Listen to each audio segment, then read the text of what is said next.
C'est sûr que je retrouve pas en ville, pour avoir habité en ville pendant mes études, je retrouve pas la qualité de vie que je retrouve ici. Malgré le fait que ça soit exigeant, parfois, heu, tu sais, le fait de manger des aliments frais qu'on vient juste de cueillir, qui sont encore gorgés de soleil, gorgés de la sève du plant, ça s'achète pas, tu sais. Aussi frais que tu peux acheter des légumes en ville et tu viens pas juste les cueillir, tu sais. Bienvenue dans ce nouvel épisode. Nous sommes ici aujourd'hui au jardin de Marité, que vous connaissez peut-être mieux sous le nom du Jardin Vivrier, le livre que sa fille Marie Thévard a écrit. Le Jardin Vivrier dure depuis les années 1990. Ça fait depuis plus de 30 ans que Marité tend vers l'autosuffisance. Alors oui, on va découvrir le potager, les légumes, les cultures de fruits qu'elles font depuis toutes ces années, mais aussi la particularité, c'est comment elles viennent faire le cycle fermé pour préserver la biodiversité du lieu sur lequel elles vivent, mais aussi préserver la qualité des nutriments. Donc, je vous invite à venir avec moi à leur rencontre. Je suis Marie Thévard, je suis la fille de Marie-Thérèse, qui est la jardinière principale du terrain ici. Puis, ben, j'ai grandi sur le terrain ici, sur le projet d'éco-hameau que mes parents ont créé au départ. Donc, je suis vraiment née dans l'agriculture. Puis, à l'adolescence, j'ai découvert que ça m'intéressait plus au niveau professionnel. Donc, j'ai été étudier à l'université en génie agro-environnemental. Moi, j'avais été séduite par le titre du programme, c'était génie agro-environnemental, puis moi, j'aimais beaucoup les sciences, l'agriculture puis l'écologie, donc c'était un peu tous mes intérêts regroupés dans le même titre du programme. Mais j'ai pas eu tant que ça les mêmes définitions de l'écologie que ce que j'ai trouvé à l'université. Donc après l'école, je suis partie en voyage et puis visiter des fermes entre autres, puis c'est là que j'ai avec le recul de l'école et du voyage que j'ai plus compris un peu l'intérêt du jardin ici, puis qu'il y avait vraiment une longueur d'avance sur certains sujets. Fait que j'ai eu envie d'écrire le livre Le Jardin Vivrier. C'est vraiment suivre ma mère. En suivant le livre, on peut reproduire le jardin de ma mère dans notre cour, là. Alors, moi, je suis Marie-Thérèse Thévard, Marité pour les intimes.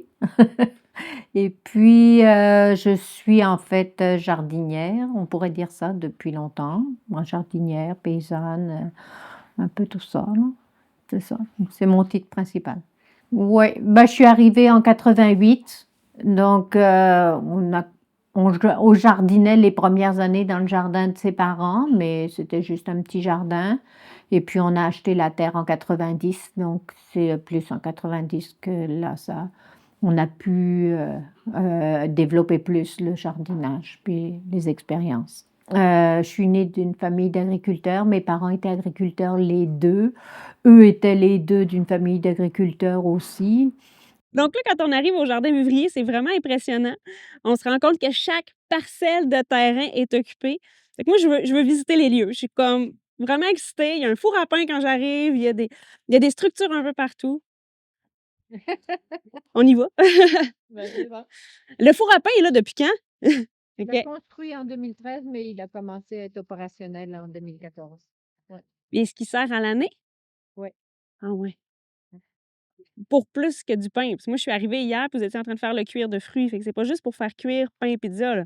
Comme le lendemain du feu qu'on a fait le pain, Mhm. ben là, on peut faire par exemple des chips de kale. Ah, ben oui. C'est juste une bonne température pour ça. Avec, on se fait un mélange avec de l'huile puis du sel, puis on met ça dans le four, puis ça fait des chips de Ouais, kale. puis vous l'allumez une fois par semaine, 2 fois par semaine? C'est Le pain, c'est une fois par 3 semaines. Ouais, c'est Ouais. variable, 2, 3 semaines, un mois, des fois. Ça En ce dépend. moment, on chauffe plus souvent parce qu'on déshydrate les récoltes? les fruits, ouais. OK.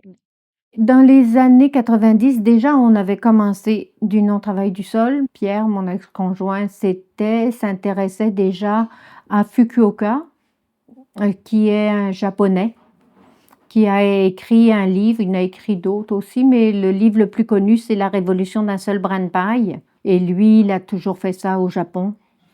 Donc, il a commencé, je sais pas, l'entre-deux-guerres peut-être, a commencé à faire de l'agriculture, mais sans travailler le sol comme ça. Donc, à faire avec des paillis Il faisait même pas de compost, il avait ses volailles, il mettait le fumier des volailles, mélange comme ça avec le paillis, il mettait le paillis, il mettait le volaille et il produisait des céréales, puis, des légumes aussi, puis des arbres fruitiers, mais il en vivait, puis il vendait ses céréales, puis il avait un rendement aussi bon que les agriculteurs conventionnels, je dirais, en ayant beaucoup moins de dépenses, évidemment, puis en respectant plus le sol, etc. C'est sûr que moi, je suis née sur cette terre-là, puis j'ai été élevée dans ce mode de vie-là. Tout mon primaire, je faisais l'école à la maison, sur la terre, puis on avait toujours une parcelle de jardin pour chaque enfant, parce qu'on est 4 enfants. C'est sûr que c'est plus à l'adolescence, après, que je me suis rendu compte que je voulais plus pousser dans l'agriculture, puis dans ce mode de vie-là paysan. D'avoir grandi avec la connexion avec la nature, je pense que ça, tu peux plus le perdre après. Comme quand tu arrives en ville, il manque quelque chose. Moi, je peux pas vivre en ville, tu sais. Je l'ai fait parce que j'étais à l'école, tu sais, mais j'ai toujours vu mon avenir ici. Je me suis toujours vue vivre de l'autosuffisance sur la ferme d'autosuffisance. Puis j'étais partie étudier en agriculture pour solidifier mes connaissances, puis en sciences, en génie particulièrement pour solidifier ma démarche scientifique, ma démarche d'analyse, puis comme tu sais, mieux être capable de comprendre l'environnement, là, finalement. C'était déjà clair pour moi que je voulais être paysanne, tu sais. OK. C'était pas de l'agriculture au sens industriel ou commercial, là. Fait qu'on a un peu pensé l'ergonomie aussi du terrain comme ça, là. OK. Comme les trucs, les vivaces qu'on n'y va pas souvent, mettons les topinambours, on les récolte à l'automne, tu sais, ou l'ortie, on récolte pas de l'ortie à chaque repas, tu sais. Ça va être plus dans le fond du Ça va être terrain. plus dans le fond. OK. On la met pas non plus dans le milieu du jardin. Ouais, elles sont un peu plus envahissantes aussi. Fait que ceux-là sont plus dans le fond, puis ceux qu'on se sert au quotidien, ben là, on les met proches, tu sais, pour justement que ça stimule à s'en servir, là. Oui. Sinon, on s'en sert moins quand c'est loin, tu sais. OK. Fait que ceux-là la porte de la maison est juste là, fait que ça donne direct sur la cuisine. Fait que, tu sais, quand on a juste besoin d'un bouquet de persil, c'est pas loin, tu sais. J'ai voulu faire du jardinage sans énergie fossile. J'agrandissais toujours mon jardin, donc le bêchage, c'est quand même assez physique. Puis en 2011, j'ai eu une blessure à la hanche.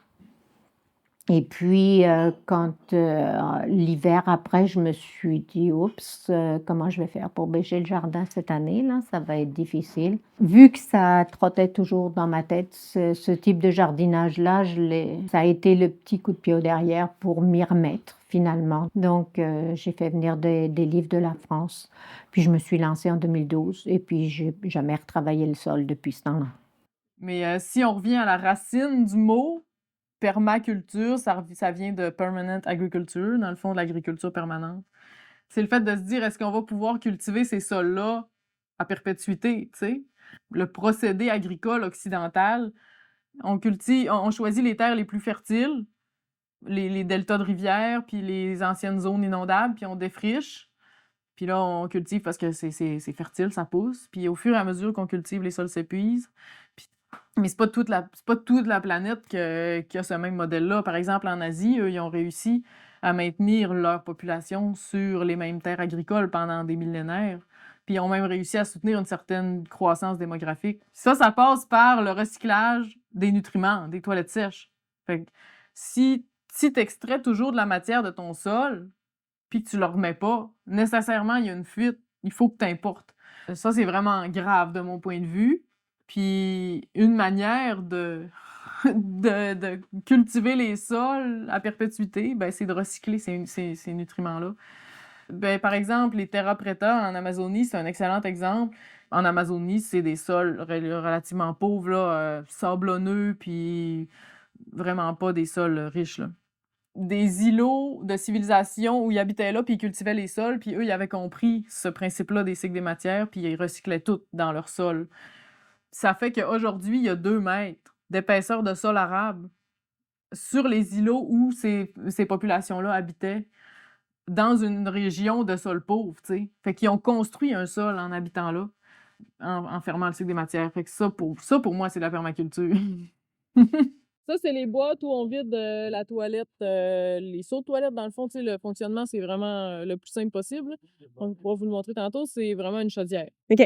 On met de la sure dans le fond, puis après, on met de la sure par-dessus quand on fait nos besoins À chaque personne. à chaque personne. Puis, il faut mettre la bonne quantité de sure pour pas qu'il y en ait trop, mais pas qu'il en manque non plus pour avoir le bon ratio carbone-azote. OK. Parce que nos déjections sont très azotées, puis c'est la sure qui amène la partie carbone OK. pour avoir l'équilibre dans le compostage. Puis la sure aussi, elle absorbe les odeurs. Fait qu'il faut qu'il y en ait assez pour absorber toutes les odeurs puis absorber tous les liquides. OK. Parce que s'il y a du liquide qui reste, il va se lessiver, on va le perdre. Fait que il faut que la sure absorbe tout ça. Puis il faut pas qu'il y en ait trop en excès non plus pour pas que ça soit trop sec. Puis à OK. ce moment-là, ça composte moins bien. D'accord. Fait que quand le seau est plein, on le vide tout simplement dans une boîte comme ça. C'est vraiment un bon système, super simple. C'est des 2 par 6 de quincaillerie vissés ensemble, là. Puis c'est des cadres, ils sont juste posés un sur l'autre. OK. Puis combien de temps le fumier va rester dans la boîte avant d'aller dans un tas près du jardin? Il y a un cycle, là, dans le fond, parce qu'on s'assure que les 2 soient vides à l'automne, parce que si on a besoin de place pendant l'hiver, on peut pas le vider parce que c'est gelé. Ben oui. Fait qu'on vide les 2 à l'automne, puis on en remplit une pendant l'hiver, puis après ça, une autre pendant l'été, je dirais. Fait qu'il y en a une qu'on peut vider au printemps, OK. celle de l'hiver, puis pour avoir plus de place pendant l'été, puis après on va revider les 2 à OK. l'automne. Un genre de cycle de 3 comme ça, là. Puis c'est ça. Puis ma mère, elle compte, on compte en hiver, là, souvent. Est-ce que le compost, il a passé un hiver, 2 hivers, je pense? Mettons, il a passé un hiver dans la boîte, un autre hiver en tas, parce que les gros froids de -30, ça aide aussi à l'assainissement. OK. Fait que dans le fond, au lieu de payer des extrants pour faire composter le jardin, Ben qui ont un coût quand même assez élevé à la grandeur de jardin que vous avez, Ouais. ben vous avez c'est ça que tu expliques en entrevue, le cycle fermé. Ouais. Mais un aspect les plus difficiles, c'est que l'on peut pas être autosuffisant à 100% soi-même tout seul. Fait que des fois, c'est juste dur à accepter. Puis quand on tend vers l'autosuffisance, ben il faut nécessairement avoir un groupe, là, soit une famille, une tribu si on veut, un village.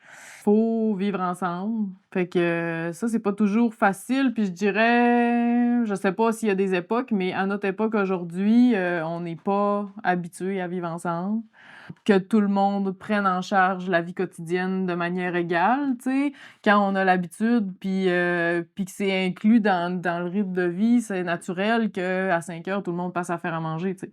Puis qu'après manger, ben c'est ceux qui n'ont pas cuisiné qui vont naturellement, tu sais, prendre le rôle de la vaisselle. Ou il y a un rythme qui s'installe naturellement, mais ça c'est vraiment pas comme ça pour tout le monde, tu sais. Un autre aspect dur, c'est d'être confronté à la nature. Parce qu'on dit: «Je suis mon propre boss», mais en autosuffisance, t'es pas ton propre boss. C'est la nature qui est ton boss. La nature, c'est la vie, puis c'est la mort, puis des fois, ça marche, des fois, ça marche pas. Quand il fait pas beau, il faut y aller quand même. Quand c'est le temps d'abattre des animaux, ben c'est le temps de le faire. T'as juste pas le choix, tu sais. Puis après ça, un autre aspect difficile, c'est de réussir à avoir une rentrée monétaire, en plus d'avoir ce mode de vie-là qui est vraiment exigeant en soi, puis qui est infini. C'est aussi ça, la nature, là, c'est infini, puis tu peux infiniment avoir des projets, tu sais. Puis il faut savoir sélectionner, il faut savoir se concentrer, puis il faut savoir avoir l'équilibre là-dedans.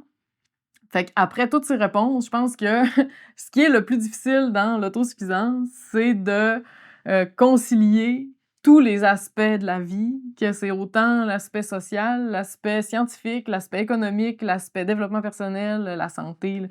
Puis d'en réussir d'avoir de l'équilibre puis de la santé dans tous ces aspects-là. Fait que pour moi, c'est ça qui est le plus exigeant.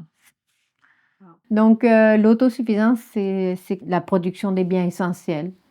Donc, l'alimentation, vêtements, logement. Donc, on est arrivé avec ça. On a voulu tout monter de concert, je dirais. Mais on a abandonné le vêtement assez vite. Puis après, ben, on a construit notre maison. Puis là, on en est à la production des aliments. Donc, toujours essayer d'en produire disons, le plus que je suis capable, en fonction de la grandeur de mon terrain, en fonction de mon énergie, en fonction de mon temps, en fonction de etc.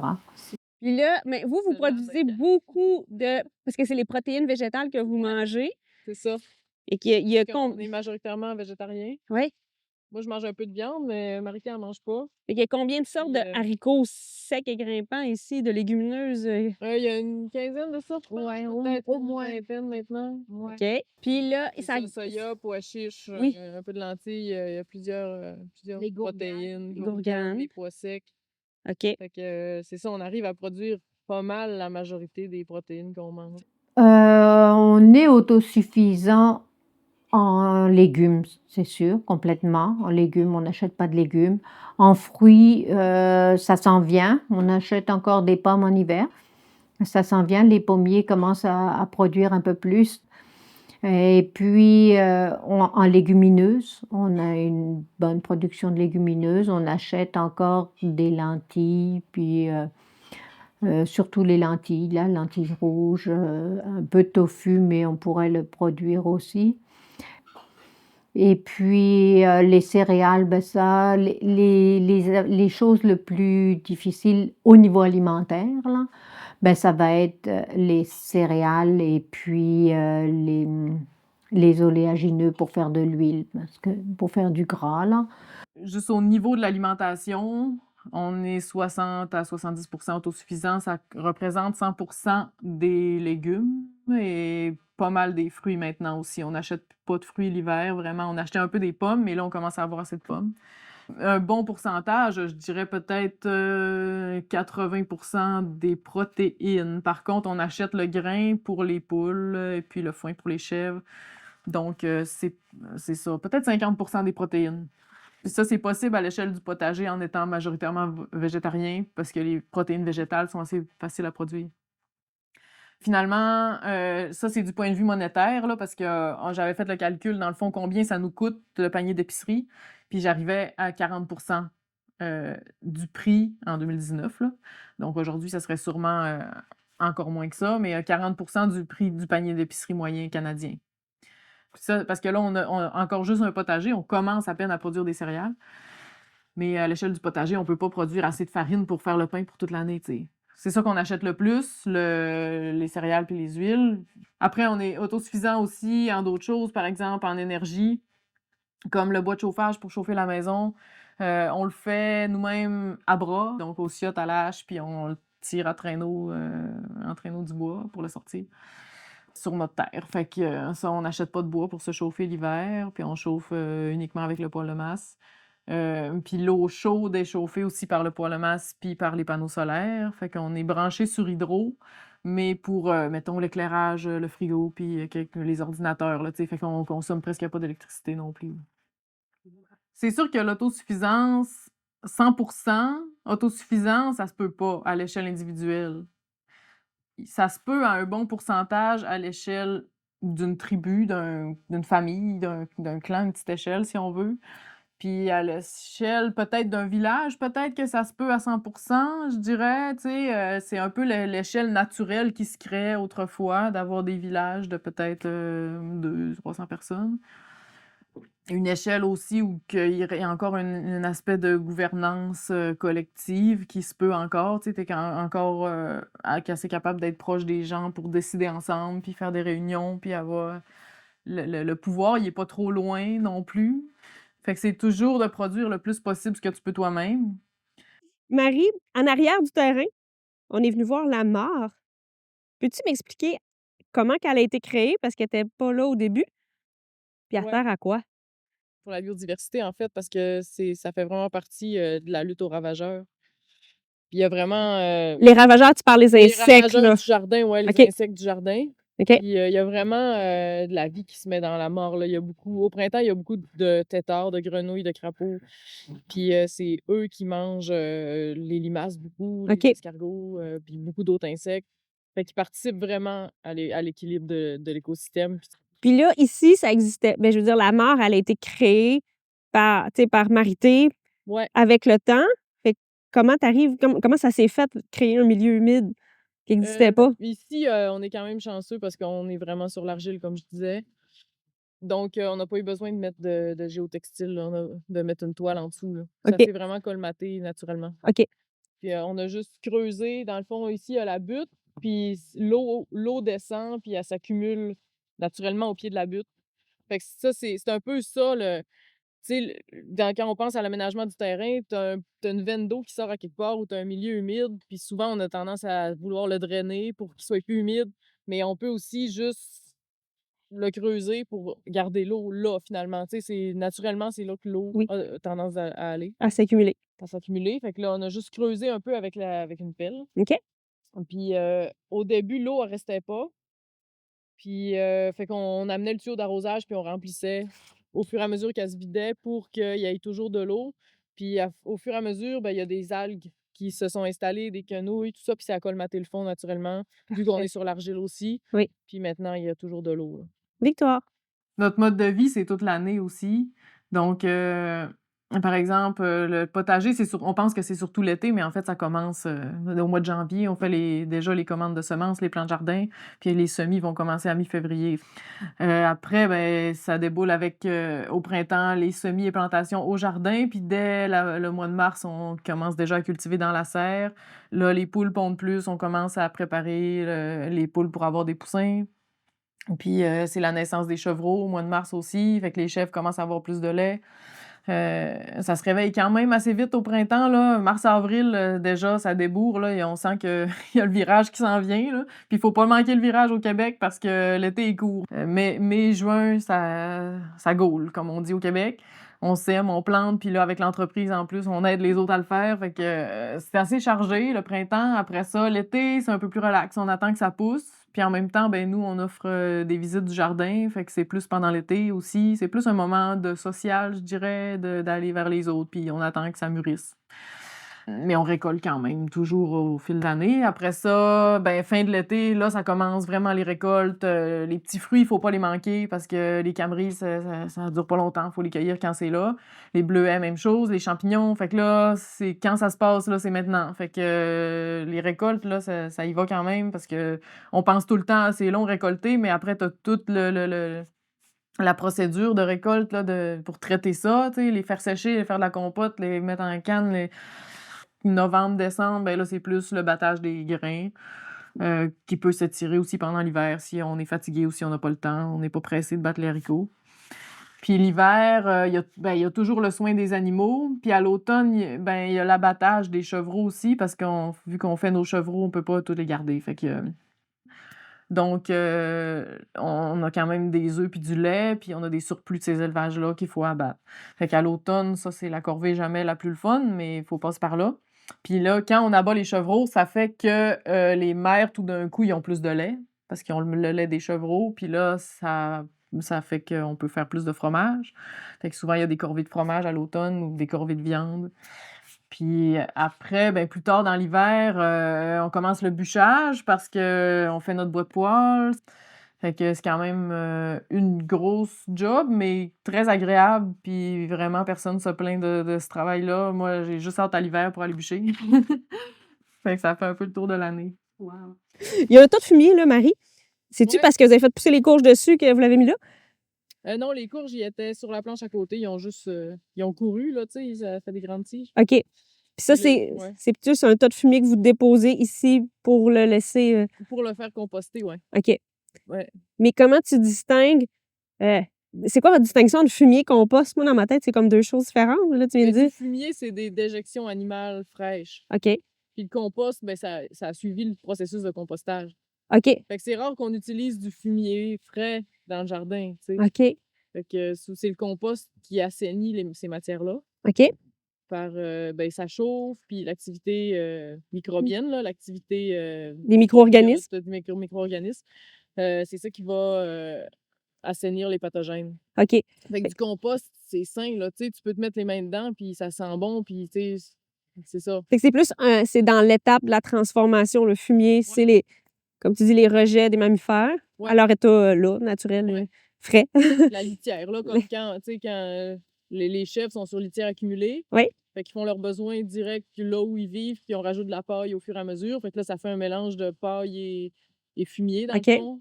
Puis après ça, quand on vide la grange, on fait un tas comme ça pour qu'ils compostent. OK. Puis tu mélanges-tu tes matières organiques, tu sais, les résidus de la table après la cuisine, à travers ton tas de fumier? On peut, ouais. Oui, ça dépend des quantités qu'on a. Des OK. fois, on a vraiment beaucoup de fumier, on fait un tas juste de fumier, ça dépend. OK. On peut mélanger la toilette avec ou pas, ou ça dépend, ouais. OK. Ouais. Ben, moi, je changerais pas ma vie, là, pour rien au monde, là. C'est sûr que c'est ça que je voulais, déjà depuis que j'ai environ, dans début vingtaine, je dirais, quelque chose comme ça, là. C'est sûr que ça s'est conforté au fil des ans. Ce que je trouverais le le plus tannant, ce serait d'aller travailler à l'extérieur, tu sais. Parce que je le dois encore, parce que qu'on est autosuffisant, mais il y a toujours, un paquet d'affaires à payer, autres. Quand il faut que je parte et puis que je prenne la voiture pour aller travailler à l'extérieur, ça, je trouve ça plus ah non, non.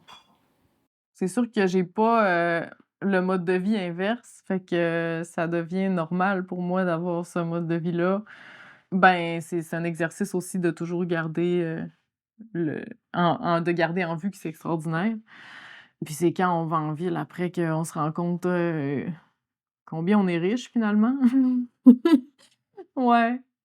C'est ça qu'on en tire le plus de ce mode de vie-là, c'est vraiment la connexion, avec la nature là, c'est difficile à décrire, tu sais, quand tu sais que tu as fait le cycle au complet de l'aliment, puis que c'est vraiment que l'écosystème qui te nourrit, tu l'as nourri aussi en échange. Là, il se passe de la magie, tu sais, la magie, elle existe-tu? Je sais pas c'est quoi de la magie, mais ça, il se passe quand même là, un lien magique avec la nature. Fait que ça, c'est la planche des chicorées, c'est nos salades pour l'hiver. OK. Parce qu'on essaye de pas cultiver pendant l'hiver. Bon, on essaye. On cultive pas On pendant cultive l'hiver. pas pendant Non. l'hiver, puis on n'a pas tant envie non plus, tu sais. Premièrement, c'est la fausse, puis aussi, on a vraiment le souci du bilan énergétique de ce qu'on produit, tu sais.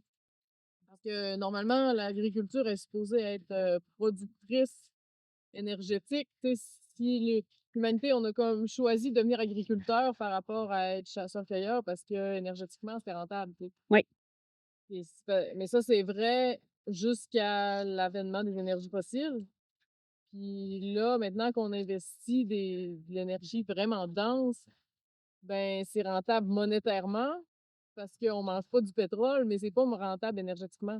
Parce qu'on investit de 8 à 32 calories par calorie produite, dans le fond. OK.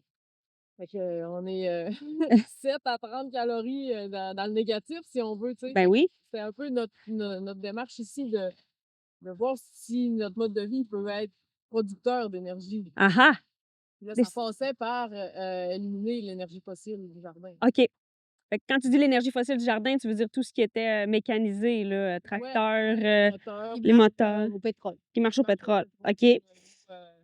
Ou à l'huile ou à, tu sais, aux énergies denses, là. OK. Fait que, puis aussi, ben c'est ça, on essaye aussi de minimiser l'électricité. Au Québec, Oui. on est en hydroélectricité, mais ailleurs dans le monde, c'est pas, tu sais, l'électricité n'est pas toujours verte non plus, là. Mmh. Puis l'hydroélectricité, c'est vert jusqu'à un certain point aussi.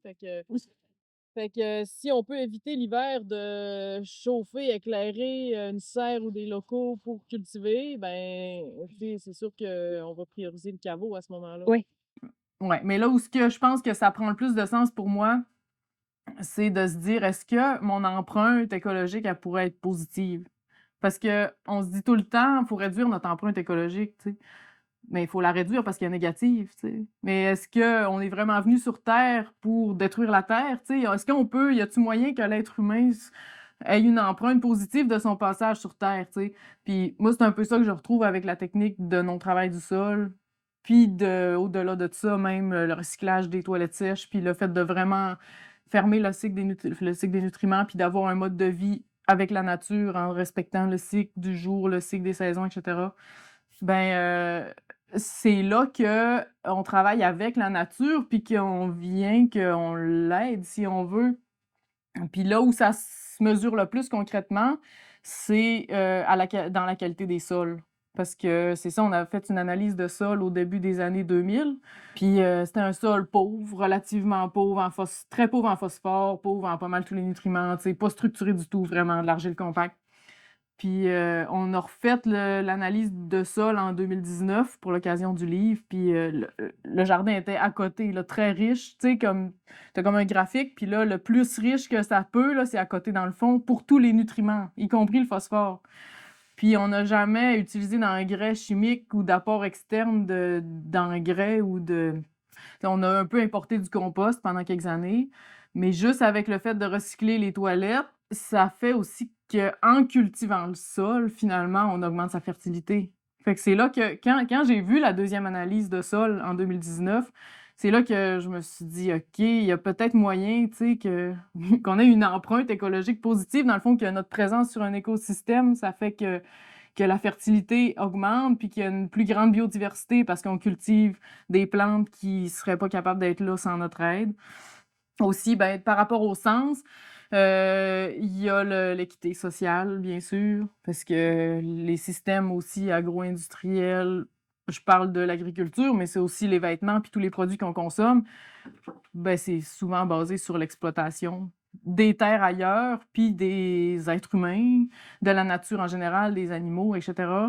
Mais surtout des êtres humains aussi, là, tu sais, quand on mange des avocats qui sont cultivés au Mexique ou des bananes ou en Afrique ou du café ou n'importe quoi, c'est des terres là-bas, tu sais, qui devraient servir à nourrir les gens là-bas.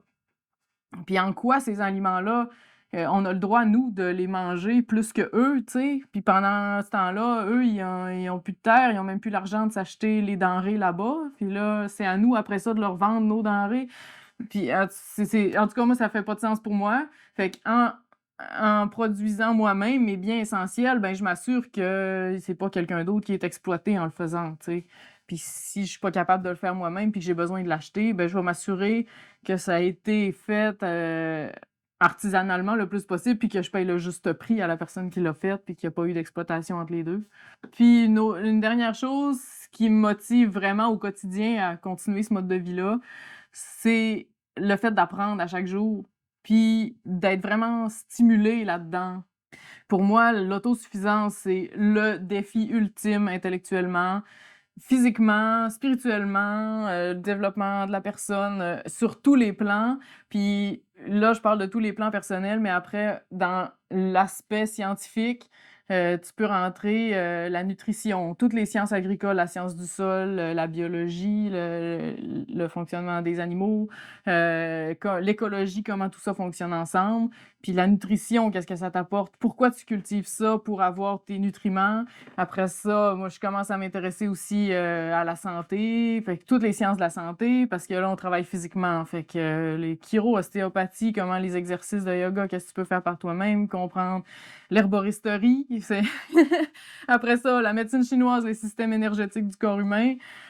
C'est infini, c'est la science de la vie, donc ça inclut toutes les autres sciences, la dentisterie, là, tu sais, puis quand t'es comme moi, que t'as envie de, de tout apprendre, ben c'est juste infini, là. Tu peux juste lire tous les livres de la planète, puis t'auras pas encore fini. Fait que... Puis aussi l'occasion de faire des expériences, puis de l'expérimenter au quotidien, tu sais, parce qu'on veut toujours développer des nouvelles techniques, essayer de... Là, on est quand même bon dans les légumes, puis dans les légumineuses, mais là, on voudrait essayer les céréales, mais là... on fait jamais rien comme les autres. Fait qu'on veut faire des céréales en non-travail du sol, sans pétrole, à la faux. Fait que là, on apprend le fauchage. Puis là, comment on cultive en non-travail du sol. Fait que comment ça marche, le sol des grandes cultures, etc. Fait que... puis là, on fait une expérience, puis on part de zéro. Fait que c'est beaucoup d'investissement de connaître, d'apprendre qu'est-ce qu'on va faire, de comment ça va marcher, puis de l'essayer, d'acheter les semences, d'acheter l'équipement. Puis là, tu as une idée, tu vas le faire de même. Finalement, ça marche pas, mais tu as dépensé beaucoup d'argent puis beaucoup de temps, tu sais. Puis là, tu presque pas de résultat. Il faut s'attendre à ça. Mais quand ça marche un peu, t'as un petit résultat, tu sais, là, c'est tellement satisfaisant, tu sais. Juste pour ça, tu sais, ah oui, je vais le refaire l'année prochaine, tu sais, puis je vais faire ça, puis ça va peut-être plus marcher.